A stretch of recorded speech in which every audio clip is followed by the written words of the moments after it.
It's fairly well established in creationist circles that most of us think that Behemoth, mentioned in Job chapter 40, is a dinosaur. Let me explain why. God tells Job to look at the behemoth which he made along with Job. Now, I don't think he necessarily means Job himself, but human beings in general, in which case this creature was a land animal made on the sixth day of creation, the same day that human beings were made. He eats grass like an ox. That does not mean he necessarily eats like cattle today as they tear the grass with their tongue, because actually the word that's translated ox doesn't really mean cattle, bovine creature, as it means a herding animal. So this seems to be some sort of herding herbivore, some large creature that lives in herds.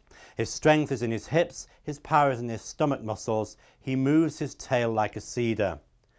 Many editions of the Bible suggest that this creature could be an elephant or a hippopotamus. Indeed, in other languages, usually the word translated here is actually the word in that language for hippopotamus. I remember speaking to an audience of young people in the Netherlands, and in the Dutch language, the main modern Dutch version of the Bible, their equivalent of the New International Version, published by the same people, had the Dutch word, which I can't remember off the top of my head, but the Dutch word for hippopotamus. So they couldn't quite understand my distinction when I was talking about behemoth and saying it wasn't a hippopotamus. So I had to explain that particular aspect of things.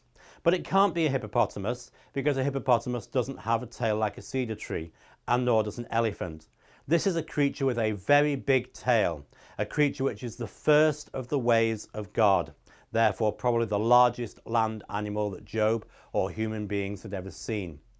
And if you close your eyes and maybe listen to someone reading this passage out about Behemoth, I think it makes sense to picture in your head a large sauropod dinosaur, something like Diplodocus, or maybe Brachiosaurus. I don't know which of those it could be, but some sort of sauropod type dinosaur, very large dinosaur, is what seems to me to fit. Something that eats grass like a herding animal, and something that is the first of the ways of God, very large, and has a large tail like the trunk of a cedar tree.